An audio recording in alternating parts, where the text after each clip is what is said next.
or mga sakto. So, at the end, ilahang i-next na nila buhaton, kaya ma-apply na nila kung saan ilang angay ka nang i-improve at kumabutang. So, ang online activity communication.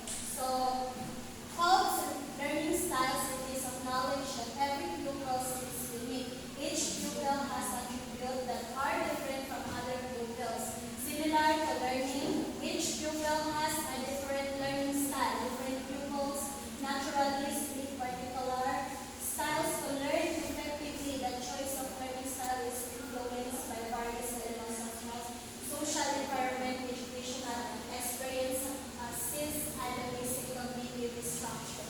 Kinsa may mobilib kaning ako kaning ako learning styles. Okay, Warner.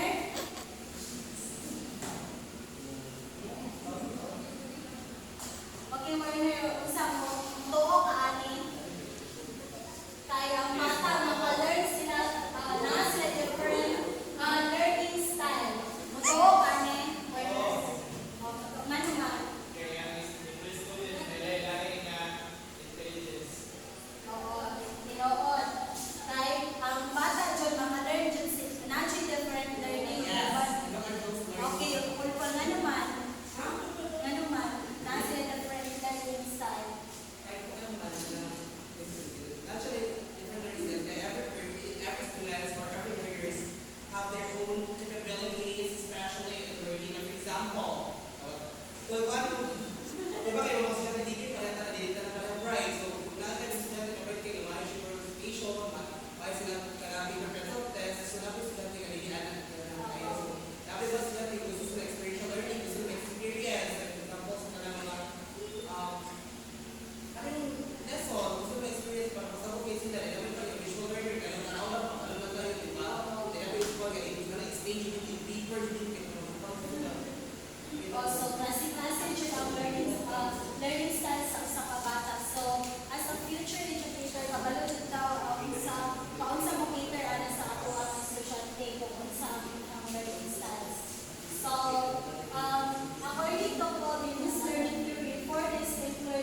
of pre-planned instruction for the pupils under this learning preference.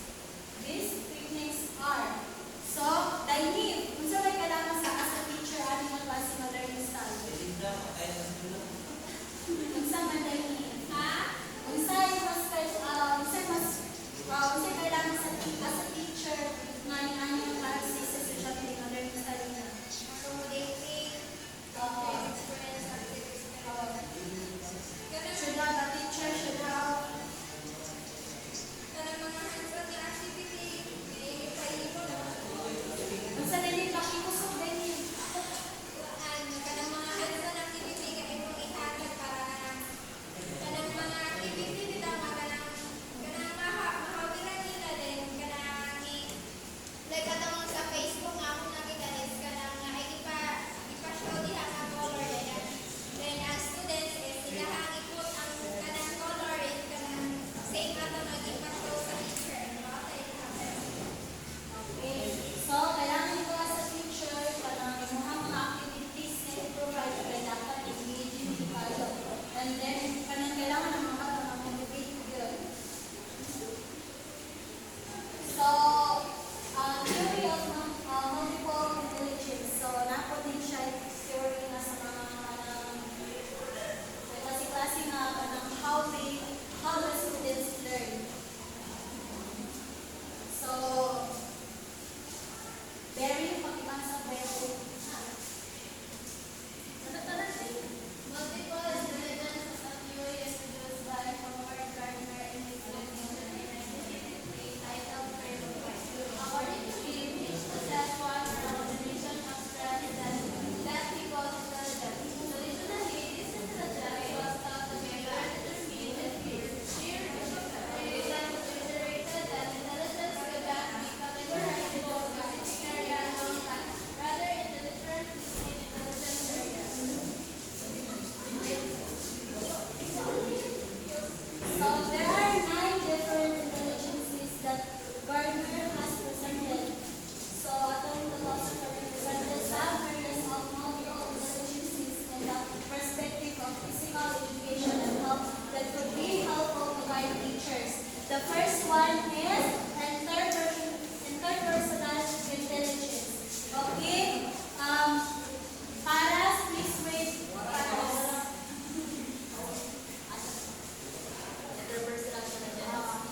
This kind of intelligence deals with the ability of the individual to understand and interact effectively with others. Verbal and nonverbal communication are imperative in this type of intelligence, as well as the ability to identify the difference of one person to another, being sensitive to the moods and temperaments of other people, and the ability to entertain multiple perspectives. So, sa iyo sa galing mo paras. Kani siya. Kuan karang ang interpersonal intelligence daw kay they deal with to understand or interact with others to understand others effectively ba. So, in a small purpose to use this intelligence when we are playing games or doing activities together. They need to communicate and find effective strategies that they can use to win the game. Furthermore, they cooperate and give support to their classmates or peers who are playing the game. So, bawat pa sa mga interpersonal intelligence, kay katuning bata, katuning learner na mas prefer niya kanang mag-collaborate or mas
Intelligence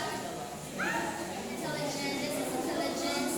It involves the ability of the individual to think in three dimensions.